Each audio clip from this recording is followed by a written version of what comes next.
Karambola sa DWIZ. Programang sasaguhin ang iba't ibang isyu at mga balita. Karambola sa DWIZ. Tatalakayin, hihimayin at pagtatalunan ang iba't ibang mga isyu. Karambola sa DWIZ. Programang pwede kang mag-good pero pwede ka rin mas-crash. At ngayon, narito na ang inyong mga karambulista at ang programa Karambola sa DWIZ. Karambola! Magandang umaga. Welcome to Karambola. Kasama ko sa Impilan, Joel Laksamana. Ako po si Trixie Cruz Angeles. Wow! Papanood at mapakinggan kami. O nga via our website, DWIZ882am.com. Dito maaari ninyong i-download ang DWIZ app for iOS or for Android phone para mapakinggan kami via internet audio. Live din po kami sa DWIZ Facebook page at sa YouTube channel. Huwag pong kakalimutan, like, share, follow, subscribe, and join our very exciting comment section. Para dun sa mga nakikinig sa atin sa radyo and you'd still like to participate, may text line po kami, 0999-376-6768. Ulitin po natin, 0999-376-6768. Papanood din po kami sa aming digital free TV channel, Aliw 23. Sa Sky Cable, Channel 72, Signal Channel 24, TV Plus Channel 27 at GMA For the Box Channel 32. Available din po kami sa digital TV devices and other TV receivers. I-rescan lang po para lumitaw ang aming Aliw 23. Magandang umaga. Good morning. Good morning sa inyong lahat. Yeah. At welcome back, Attorney Trixie. Thank you, thank you.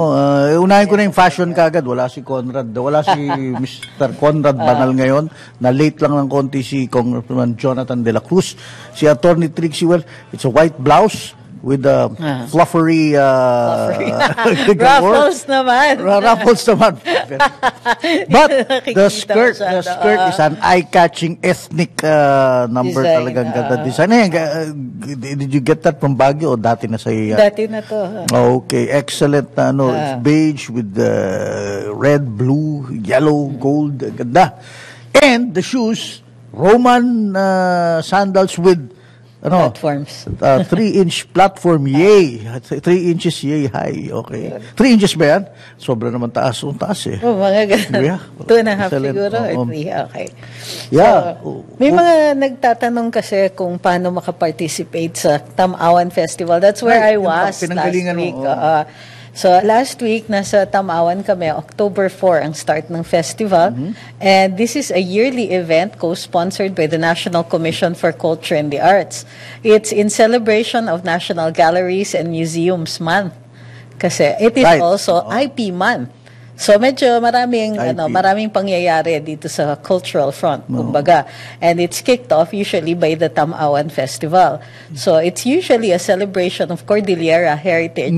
Pero nag-i-invite ng artists from all over the country. So various artist groups participate. Nakita ko yung mga post mo, may mga performance art eh. Tapos may kaibigan akong nakita ko nandun, si Kidlat Tahimik. Parang Kidlat. He was a stalwart of this, of Tamawan. Kadalasan dati, dumadalaw siya. Yeah. Especially nung nasa Baguio pa siya. Talaga, hindi na ba siya Baguio-based?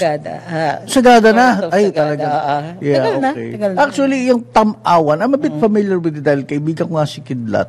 Plus, kasi ang daming Baguio artists talaga. Si Santi Bose. Yes, the late Santi Bose. The late Santi Bose. Tsaka si, si senior moment ako. Si Ben Cab, who is very, Baguio, Ben Cab. So sila yung nagtayo niyan in the mid-90s. Yan, yung Cafe by the Ruins. Right. Sila. And active din at that time, maliit lang siya. A bunch of indigenous huts. Tapos yung dapay, where the elders are supposed to drink tapoy and all that. Usually, but now, lumaki na. So, there's like a tradition. So, ano mga activities? Anong ginawa nyo? Well, usually, we open it up with a press con. Okay. So, during that press conference, may pagkakataon din i-raise yung mga raging issues of the day pagdating sa sa sining at kultura. So nasama na rin diyan yung yung kay Pura Luca Vega. So Yeah. Gusto ko, again, di ba, tinetext kita sa Baguio kasi mahina signal sa the legal Philistine in me, hindi ko maintindihan masyado yung legal repercussions, but it's actually under the obscenity. Okay. Yun na nga. Which runs right smack into the artistic rights of expression, which I'm sure diniscuss sa Tam-Awan Festival. I don't make conclusions, no? Kasi nasa nasa hukuman ito. Pero we have to ask questions. Kailangan tanungin natin kung ano yung saan natin ilalagay yung linya ng free speech at saka religion. Okay. Kasi pareho yang may karapatan under the Constitution. Okay. Pero dito, it's under an obscenity clause. Dun sa it's actually the publication of obscenities. Did he commit obscenities? That's the charge. Hindi pa natin alam ko, kumanta-kanta siya, iniba niya lyrics, nagsayaw siya, and of course, yung kanyang costume. Ang ginamit niya yung ama namin. Okay, yung ama namin. Medyo binilisan yung tempo, merong pagbabago sa mga salita, nakadrag siya, pero ang itsura ay hango dun sa Nazareno ng Quiapo. Okay. So, maraming na-offend, definitely. Marami talaga. At naiintindihan naman natin. Kasi, syempre, for some people, yung kanilang expressions ng devotion nila ay sacred. Pero itong taong to, nag-exercise naman siya ng free speech niya, but we have to see kung lalagyan ng limitasyon ng ating hukuman yung kanyang expression. Na ganon. Yeah. Over the weekend, one of the artists nga bakit kasi senior moment ako ngayong one day. One of the singers, yung dating nasa Itbulaga, the girl, she's very good actually, magaling na singer. Anyway, si Aiza Sigera, she came strongly in favor of Pura na teka, artistic freedom yan. I mean, questionable yung legal aspects niya na gano'n. So, well, of course, nabash siya and all that. But here's, yun na nga, raging controversy nga din yan, di ba? Na, paano nga ba? Di ba? Where do you draw the line? The problem is, yung definition ng obscenity. Kasi kahit yung US Supreme Court for ages and ages, may mga famous quotes nga from the justices of the US Federal Supreme Court na inaamin nila, nilalabas nila ang kanilang saloobin at nakikita natin na iba-iba yung kanilang definition ng obscenity. So, ang nangyayari is it becomes case to case. So, tama rin naman, dito, ang mangyayari ay ang hukuman ay magdedetermine kung pasok ito sa obscenity laws natin. Now, at the moment, people are free to discuss their opinions, pero the moment ma-arraign na siya, ay maiiral na po ang sub judice rule, which is also another limitation on free speech.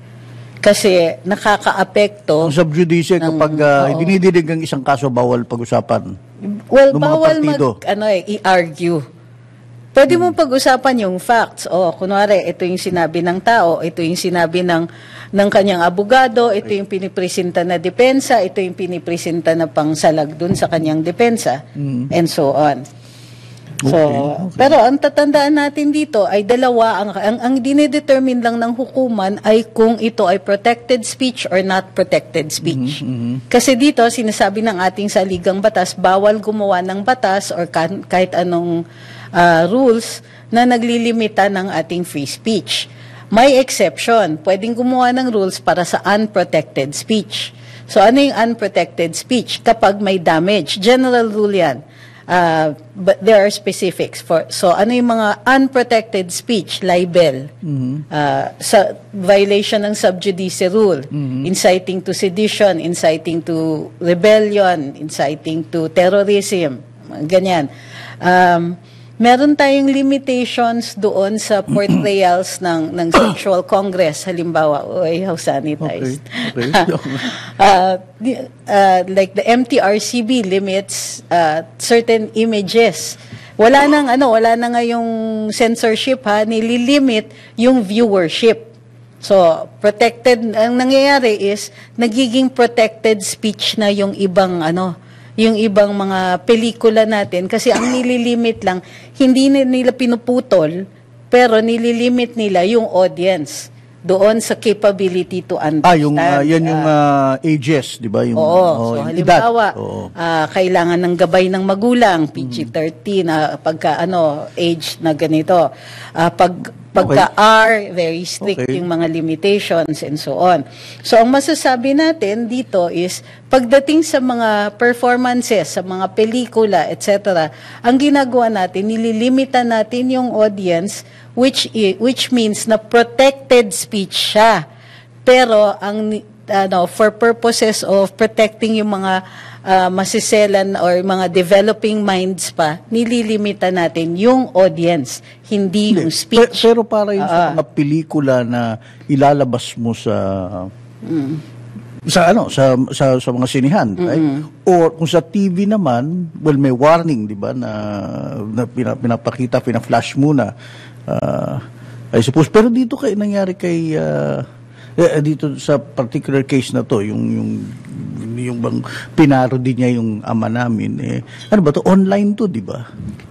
Ito sa video na siya mismo yata ang nag-post or merong ibang nag-post. Everybody can upload anything. Wala namang ano. So, but here, ito nga, pwede kang kasuhan kapag lumagpas ka sa ilang hangganan.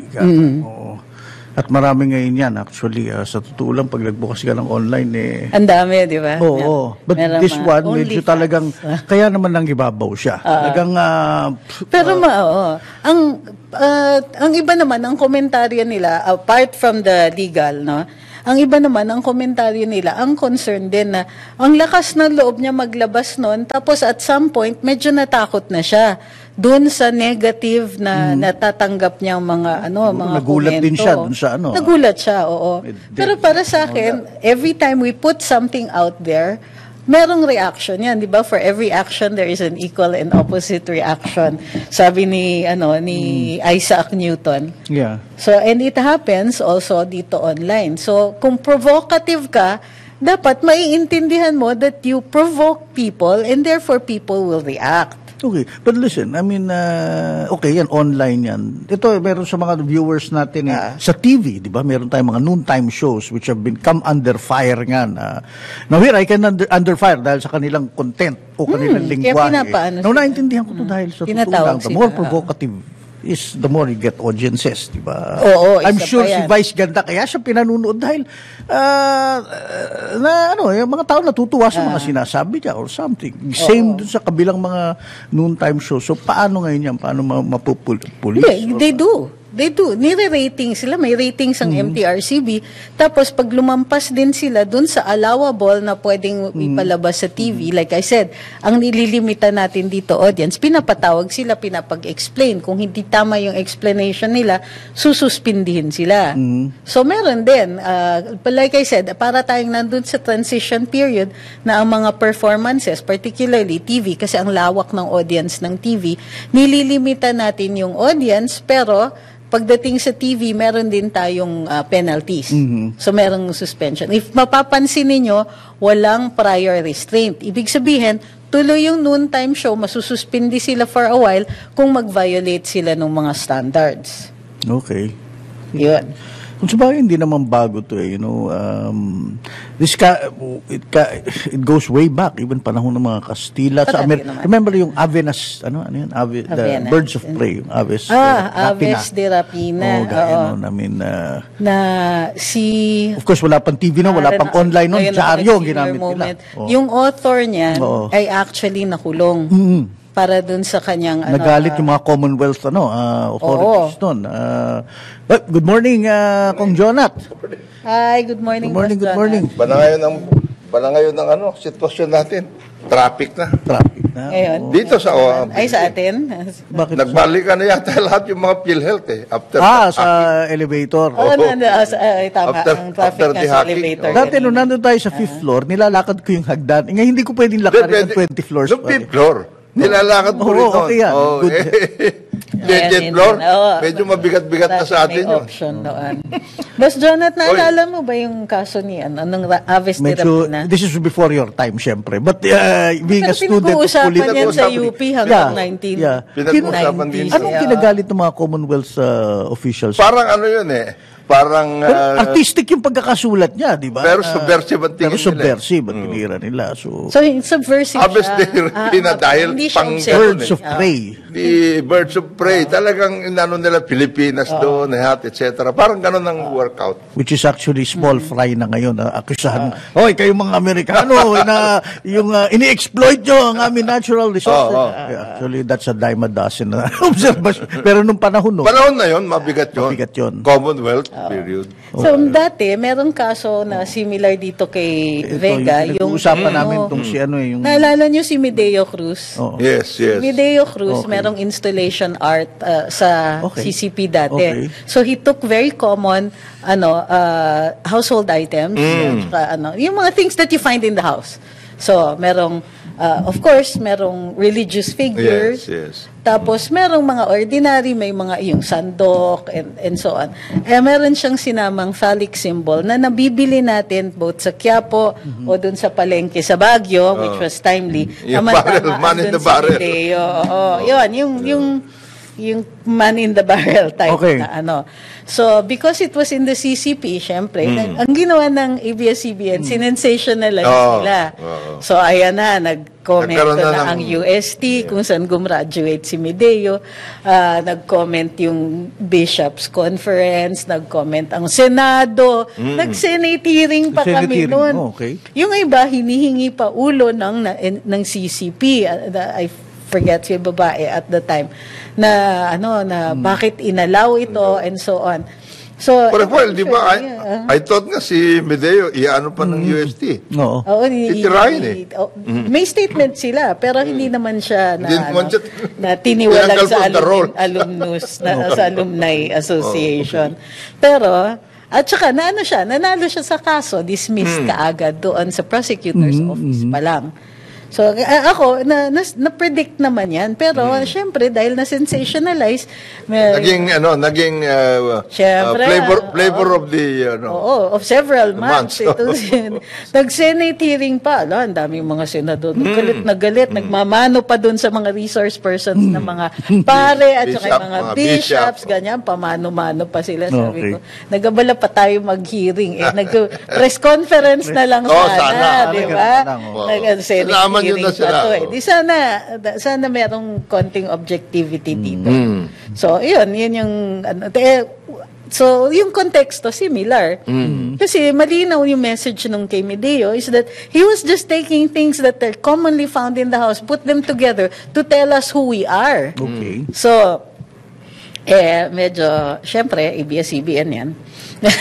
Na-sensationalize.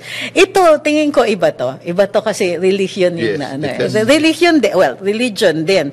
Pero iba kasi yung message ni Medeo. It was more about sino tayo. Pero dito sa it seemed to me it was really very very provocative. Nag-aano siya. And meron siyang target. At ang target was either the faithful or yung expressions ng Catholic faith. So, definitely magiging controversial siya. Actually, yun ang naging statement ng mga nagkaso. Oo. Yung provocative. Kasi in-attack sila. They felt that they were attacked.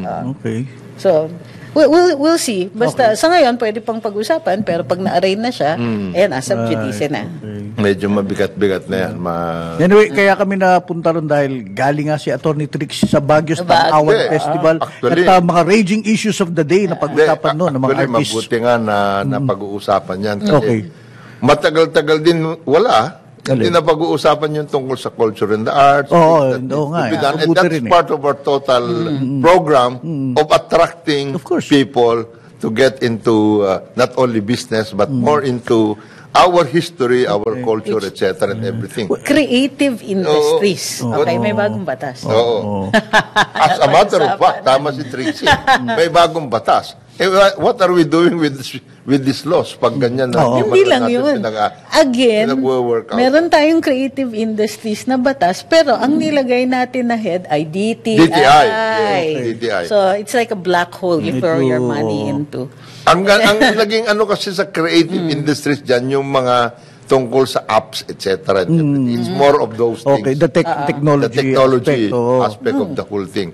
Hindi na papag-usapan kasi yung copyright ng mga katutubo. At saka, ang dami natin na batas tungkol sa culture and the arts na hindi natin napapatupad. Yun ang nagiging malaking problema. Mayroong kapon, sabi sa akin nung aking anak, sabi niya, nag-ano sila nung apo ko, sabi niya, titang, kaganda ng mga bahay dito. Kasi doon sa Broadway area, yung mga mansion. Yung mga sa New Manila. Yung Manila. Di ba, mga late 80s siya, 1880, 1900s, etc. Kaganda ng mga Tapos ginagawang high-rise tower. Sayang naman. Sinisira na. Which is correct. Ano ba, wala ba tayong gano'n? Meron dapat even in the building code, even sa zonal. Dapat walang high-rise. Hindi naman walang high-rise. Kaya lang, pag may mga ganon, as a matter of fact, in other countries, they preserve this. Government buys those houses. Di ba? Sa New York, yung mga brownstone na. Yes, brownstone. Hindi nila guard that zealously. Binili ng some areas, binili ng city. Tapos rent control. At saka gentrified. On the condition na alagaan nila. Which should have been the case in RH Hidalgo. Yung mga... Diba? Yung mga Quiapo na kung saan... Kung saan yung MLQ dati na ganda nun. At saka yung mga pinagkainan, di ba? Ang dami sinasabi na... Ang mahilig dyan dati. The gentrification is in full force, in full bloom. Ngayon, nag-yoga sila sa National Museum, in front of the Spolarium. Malaking controversy. Nag-yoga sila doon sa ng Spolarium. Sa akin, ang unang komento ko dyan is, di naman original yan. May ginagaya lang sila. So, nakikiuso. Ginawa sa UK, ginawa sa US, sa New York. Sige, makibagay naman tayo. Sabi naman kasi yung... Makibagay tayo in terms of... They were trying to be creative marketing-wise para daw maka-attract more people to appreciate the arts, to go to the National Museum. Alam mo, parang isa pang hindi ko... Museums and Galleries Month ngayon. Di ba, Trixie, you were telling us about yung dapat bawat bayan, meron silang ganon na workout. May list. Meron kayong list of historical sites, historical etc. yung ganong klase. At huwag ninyong guguluhin yan. Kasi yung mga lalo na yung mga lumang bayan, ang gaganda ng mga nila, yung center, the center of town. Malaki yun malaking bagay yun. Kasi culturally, ganun talaga ang workout. Paano ginagawang community nun? Simbahan, City Hall, dito sa plaza, nagsasayawan dyan, may concerts, di ba? By the way, nung isang araw, kausap ko rin si Vice Governor Jeff Ferrer ng Bacolod, ng Negros Occidental. Sabi niya, Brad, di ka pa pupunta dito sa Mascara? Mascara pa lang yun. Ngayon na. It's the whole 3 weeks, 2 weeks or 3 weeks. Hanggang 20 naman kami. So thank you, Vice, Sabi niya, pumunta kayo rito at ako nang balat sa inyo. Ano ba ang origins ng Mascara Festival? Ayun yung post-famine. Harvest, yan. Ako naisip ko yung Centurion, iba pala yun. Iba yun. Iba yan. Tama si Trixie, yun after famine. Di ba grabe yung hirap ng mga tao. Bagsak yung presyo ng asukal. Pero even up to now, minsan yung mga workers dyan, ang baba pa rin ng pay. So marami pa rin nag-agitate for workers' rights dyan. Pero umabot dun sa punto na sobrang naghirap yung mga tao. na when they finally were able to break out of it, you know what they did, no? Kasi they needed, may harvest, walang mapuntahan. So, nagkaroon ng blossoming, ng flowering, ng cuisine sa Bacolod. So, ang daming mga matatamis na yung mga mango tart and all that. Nag-create sila ng mga bagong confectionaries para magamit. So, may mga effects yung mga ganong klaseng Panagbenga Festival in Baguio, post-earthquake. They needed a reason to celebrate. Kasi that is a fairly new festival. So, buhay tayo. Flowers, panahon ng flowers. Everything is fleeting. Life is good. Life is life is precious. May hope siya. So, may panagbenga. Parang cherry blossoms, type. By the way, talking about Mascara and Negros and ang sarap ng piyaya dyan sa Saan yan? Meron na ba lang Antonios, breakfast at Antonios, dyan sa Robinson Magnolia? Ay, meron na dyan. Hindi ka na kailangan pumunta ng Tagaytay. Hindi ka na kailangan pumunta ng Tagaytay. I see. Okay, sige. Okay. Sarap ang pero ang dami natin dapat na... Pero itong Tamawan gusto ko to because it's conceived by artists tapos maganda yung art and politics and it combines kaya maganda. Yan? There are such things na workout. Alam mo kung ba? Kagaya sa yung Siliman every summer. Okay, yung writers workshop. That's Right. another thing na dapat na. Sige, more on this later pagbalik ng Karambola. Oras natin 8:30 ng umaga. Balikan natin ang ating mga karambulista at ang programa Karambola sa DWIZ. Karambola. Nagbabalik ang Karambola kasama pa rin sa himpilan. Joel Lacsamana, Jonathan De La Cruz. Ako po si Trixie Cruz Angeles. Si Paring Conrad ay may mahalagang misyon. Pag ikaw wala, sinasabi niya like, may mahalagang misyon si Kong Jonathan. O ikaw pare. Yung pala tawag sa golf? Oo. Misyon. Misyon. Ang misyon niya ay makaberde siya. Under, ika nga na score. Which normally doesn't happen. At the end, ikakain na lang niya yung kanya sama ng loob. Kaya iinom niya. Gano'n.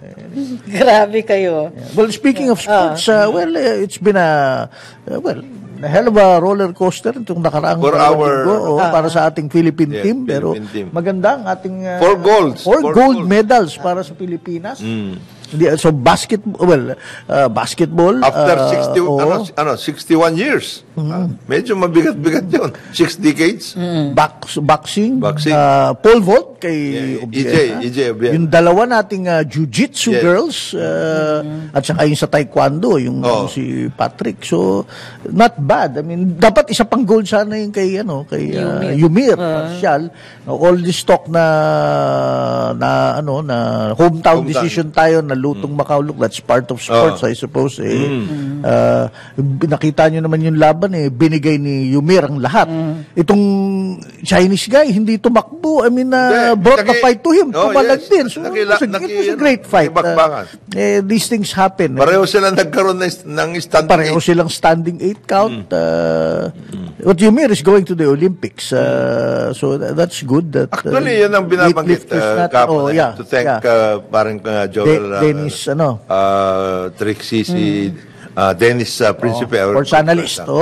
Sports analyst, magaling na Sabi ko nga sa kanya, he used to sabi niya sa akin, kasi binanggit ko, wala na yung mga sports editor na kakilala ko, Dennis, sabi niya. Si Ding Marcelo, sabi niya. Nandiyan pa naman si Ding at si Al, pero yung iba...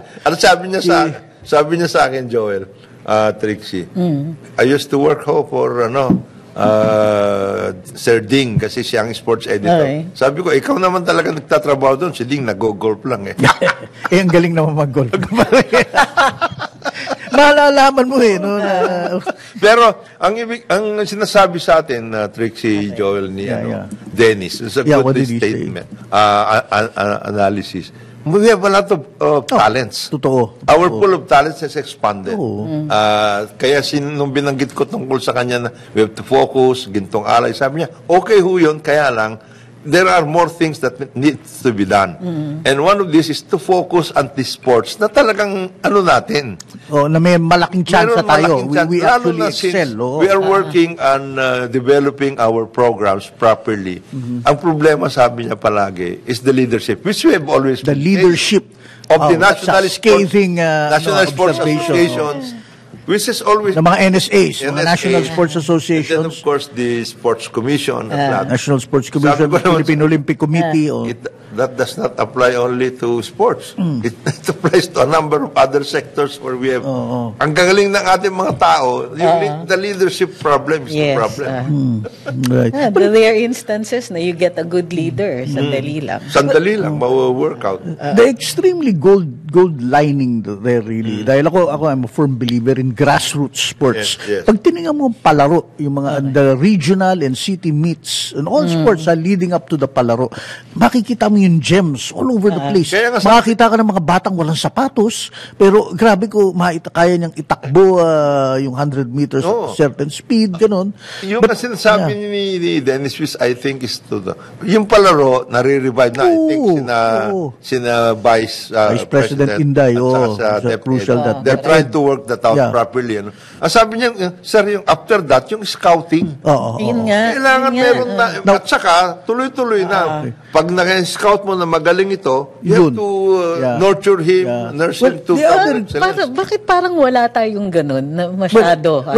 Nung administration ni President Duterte, at nilaunch nila ito nung panahon pa ng pandemic, noong 2020 na tinamaan, meron na ngayong konsepto yung National Academy of Sports, in which NAS, in which in every sports discipline, yung sinabi nga ni Dennis na kung saan promising tayo, whether it's gymnastics, karate, taekwondo, basketball, badminton, merong at least 2 coaches, and then they concentrate on all the regions. They pick the best. Parang Chinese Thailand concept to. And well-funded, itong mga batang napipili. Kaya yung mga LGUs, together with the LGUs, DepEd. Na it's still in its fledgling, nagsimula lang 2020. So, National Academy of Sports, so nandun. But tama yung sinasabi ni Dennis at ni Trixie. Somewhere after that, they get to the UAAP and say, then it peters out. Yes, may gap May gap. And then, yun na yung elite sports, yung dating gintong alay ni Michael Iyon. Yun sanang sasalunod. Yun ang sasalo. Wala na tayo nun. That's where the leadership problem. And here's the supreme irony. I'm familiar with this dahil nag-coach ako sa UAAP. Merong mga bata. Nag-coach ka pala sa UAAP? Sa NU actually. Sa taekwondo for a brief period. Highly stressful job. Sa totoo lang, ibigay mo na sa mga bata yung trabaho. But here's the thing. Merong mga bata, mas gusto nilang mag-stick na lang sila sa UAAP o NCAA or whatever other collegiate meets dahil full scholarship sila. At bakit pa magna-national team yung pawis ang dugo tapos ano lang nakukuha mo, samantalang here I get my education. A lot of these athletes, by the way, are now, I see them in posts, hi Sir Joel, nasa Europe or something, may mga trabaho ni silang maganda, so good din naman. Isa pa yan, but here's the thing, mas gusto nilang doon na lang kami. Yun na nga sinasabi dyan, tungkol dyan. Kasi, it's not as if wala tayong support. The government is supporting a lot of these activities. And a lot of these are being given to the NSAs, National Sports Associations. Yung support ng government. Again, there's that particular gap. Isang sinasabi ni Dennis, alam mo, which I think is correct. Yung pamimili ho natin na sports na mga Olympic activities. Halimbawa, Southeast Asian Games versus World Championship. Pinupunta natin yung mga pinakamagagaling natin sa Southeast Asian Games. Siguro, probably because we want to have the golds, etc. But the World Championship is where you have to really get our athletes to. Doon mo matututunan yung anong global sports. Yung ganong klase. Sayang, sabi niya.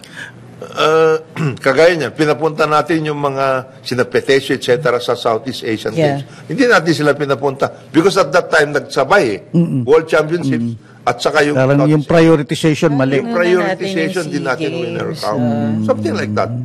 Meanwhile, dun sa leadership issues naman, totoo yung sinasabi ni Dennis kasi how often makikita natin sa mga pahayagan may controversy sa isang NSA kung paano pinili ang player, sino tinanggal, sino tinanggap. Yung mga ganun ba?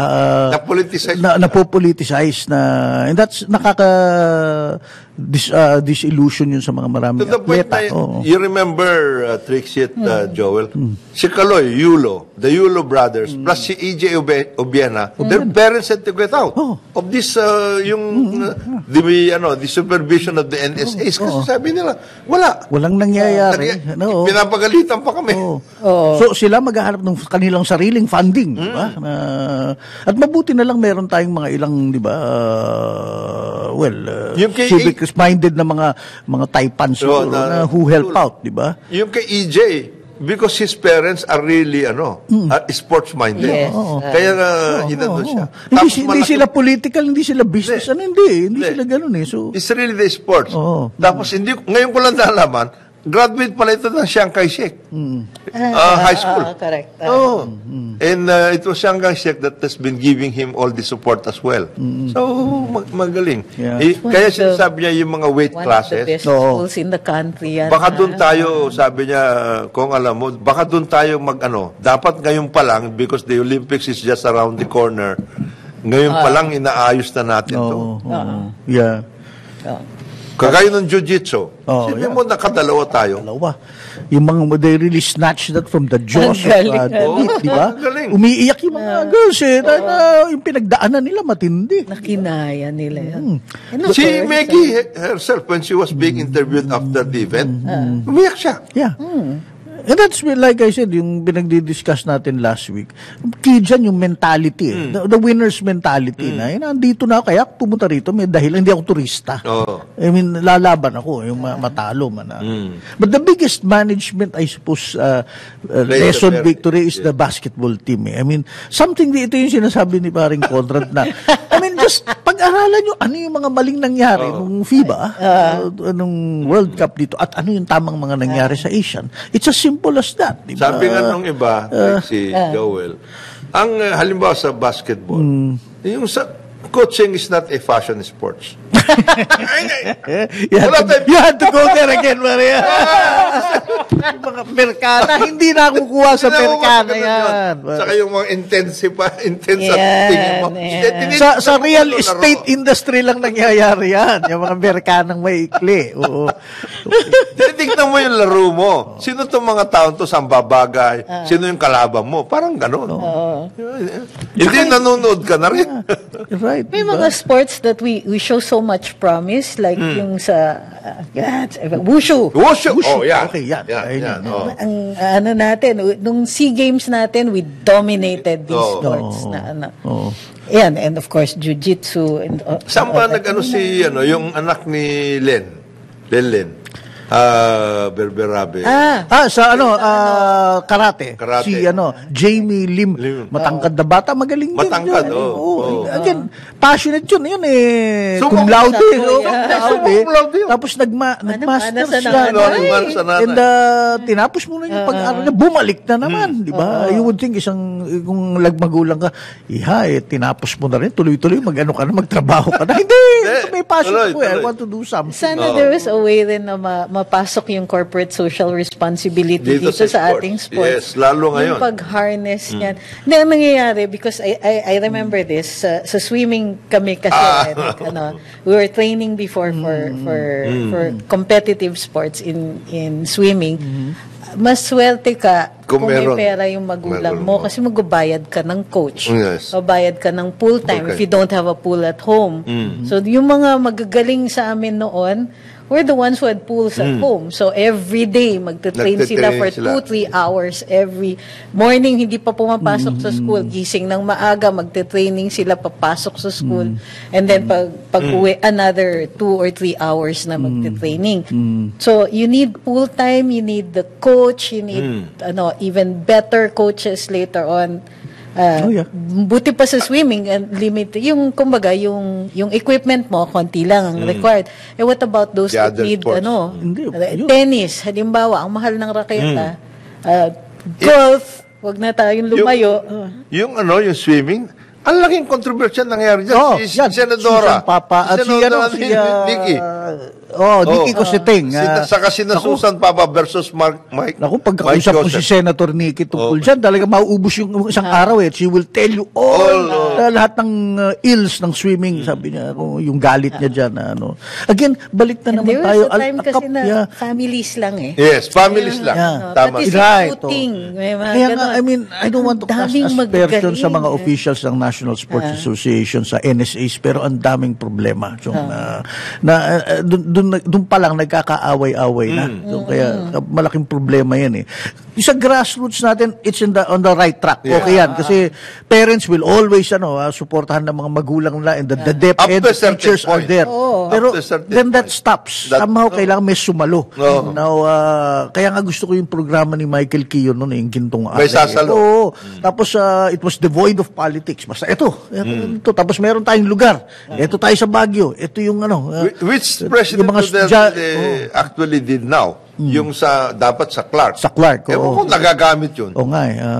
Nandun ako sa Clark, Christian, gusto ko sanang puntahan eh. Ang ganda-gandang lugar ng Clark. Everything's green, everything. It's an ideal place talaga na lagyan ng sports, sports center. Talagang para... Yung National Sports Academy nga dun eh. Dapat, they will work out. I hope they will use NAS, talaga magkakaroon sila ng lugar. For now, regional siya. Kasi, ang talagang konsepto naman yan eh, you have to be close to the ground. Yes. You cannot be Imperial Manila deciding, ikaw ang maglalaro dito. Hindi. The coaches come from there. And the coaches have to come from there, the support. And speaking of coaches, yung sabi ni Attorney Trixie, yan mga coaches na, they have to be trained, constantly updated, which is why we import coaches from China, Cuba, from Kazakhstan. Kasi kailangan mo ng yung bagong development. Then pag natutunan, aalis na sila yung ating mga coaches na gagawin. Hindi pwedeng si Tatay Mercado lang. Oo, hindi na. Kasi nagbabago eh. He'll bring you to a certain point. After that takes over yung mga pros. Even si Tim Cone, when he gave a salute to Robert Jaworski. Sabi niya, look, kasi ito dedicated sa kanya to dahil he was there in, nakalimutan ko na yung year 1990 something, na yung 1990 yata, si Coach Jaworski, kinoach sila Alvin Patrimonio, and they lost to China. Nag-silver, a heart-breaking defeat. Pero sabi nga niya, hindi pa scientific nun. Si Coach Jawo, puro puso kami nun eh. But now, nag-iba na yung basketball. Sabi niya talagang, ito para sa'yo, Jawo. Yung talagang, now it's a different game. But he gave a salute, diba? Tama. At saka kay RSA din. Kay MVP pala. Si RSA kay MVP. Si RSA nagsabi kay MVP. But that's naman. Doon naman na si RSA naman, bilib ako talaga sa ganyan niya. Oo, yan yung, sa kanya muna congratulate, attack, and defend. Very astute. There's time for everything, diba? So, pinuri naman niya si MVP for inuna pa niya. For getting this together. So, of course, pero Coach Tim Cone, salamat. Salamat. Again, si Coach, lang yun, tuwalya. Tuwalya lang ang hindi naka 200,000. And then siya sabi nga ni paring Conrad si Tim Cone kasi championin. Tapos may personality, lapitin. Ika nga lapitin na gano'n. Magaling din magbalasa ng players eh. Sa siya? Kasi itong mga players nito, ngayon rin lang, this is a different, hindi naman different, pero ibang, in a way, this is a different team na naglaro nung sa FIBA World Cup dito. So, but he did something to that team na to make them winners. Yun yung sinasabi ni paring Conrad. Parang natatandaan ko, siguro si Trixie, hindi na niya matatandaan. Pero at that time, sa NCAA, UAP, NCAA, Baby Dalupan versus Peli Pardo. Yung Baby Dalupan champion din. Yung Peli Pardo champion coach din yun. Kaya lang magkaiba style nila. Baby Dalupan, nag-uusap kayo, etc. Tapos dinidisiplina. Peli Pardo, hindi, babatukan ka nun. Wala na. Diba, sinabi ko na sa yung itong play eh. Hindi ka sumusunod. mabangko ka muna. Well, that's another thing. Kaya nga kailangan din ng mga bagong coaches with new techniques, new mindsets. Kasi, like I said, kaya sabi ko sa'yo, nag-coach ako noon. Sabi ko, ibigay na sa bata to. One, mas mabilis na uminit ang ulo ko. Two, pag hindi sumusunod sa'yo, you tend to lose it. So, no, this is not for me anymore. I mean, consultant na lang siguro.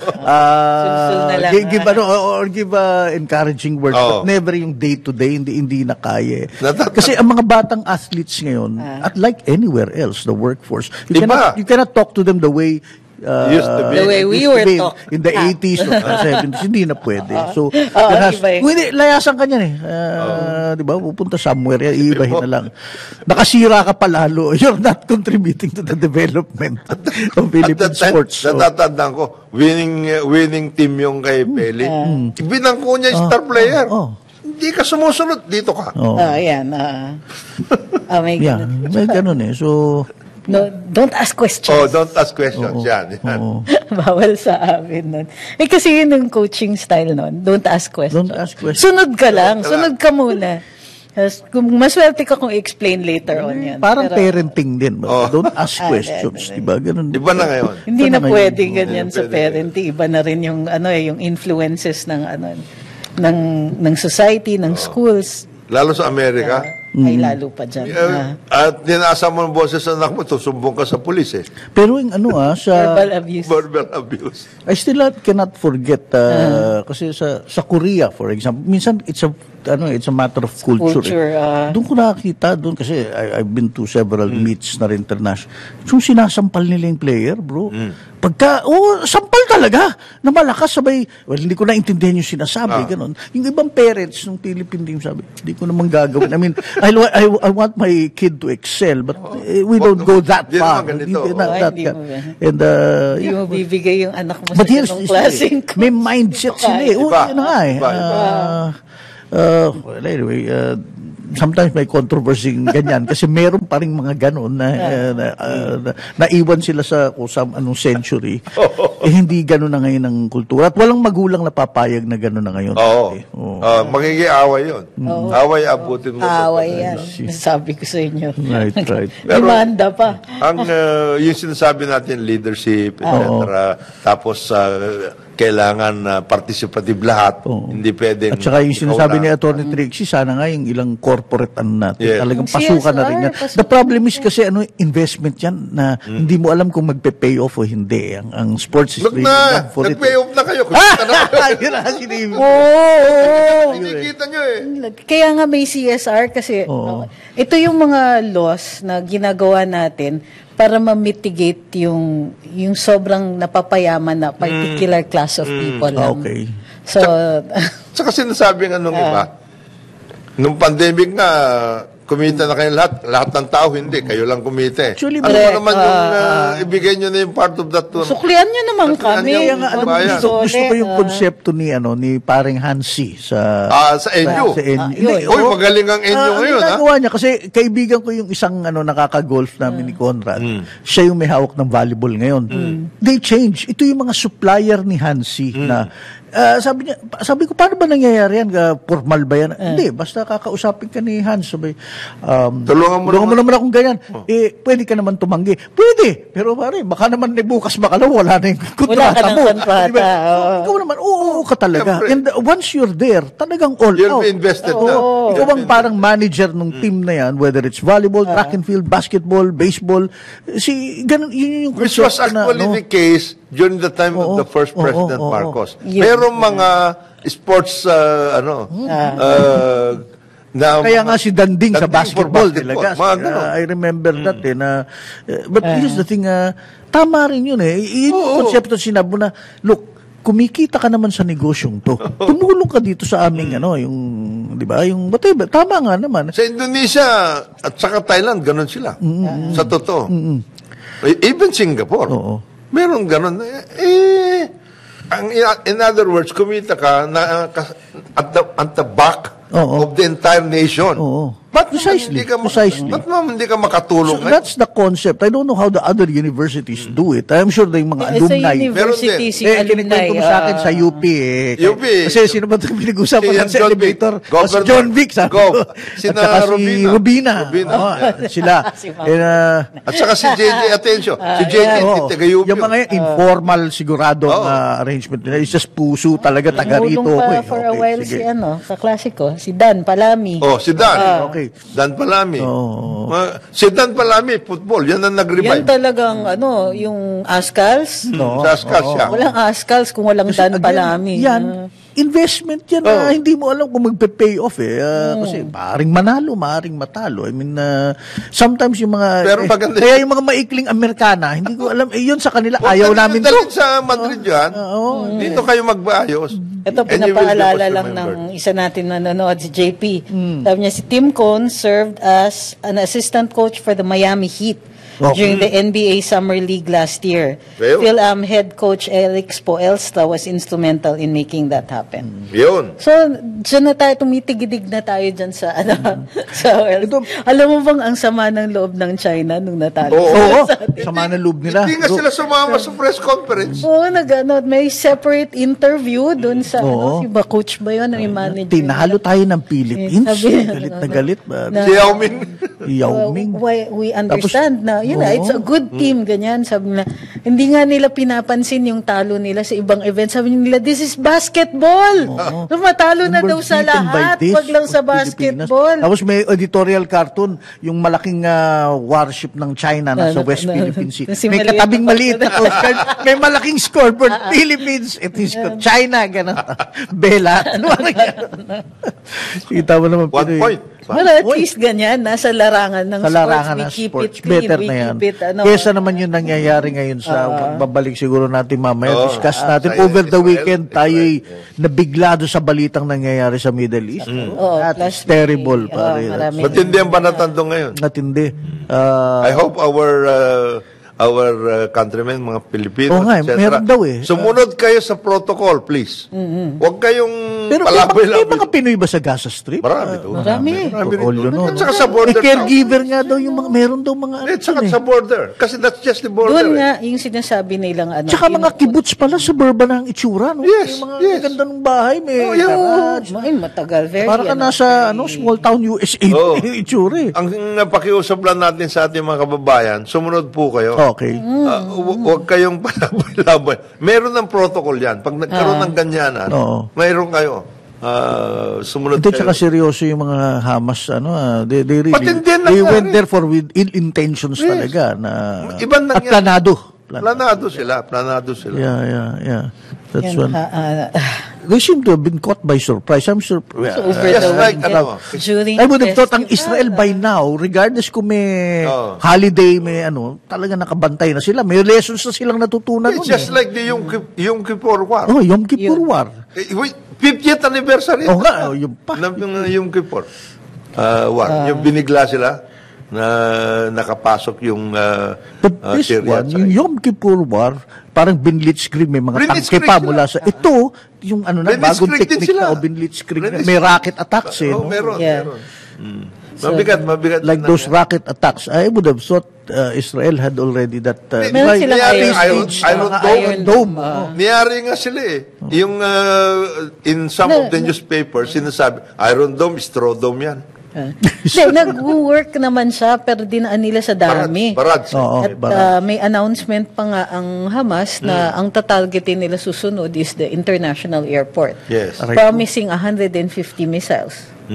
For that. So paano yan? Mabigat ang nila. More on this later. Pagbalik ng Karambola, oras natin 9 o'clock ng umaga. Karambola sa DWIZ.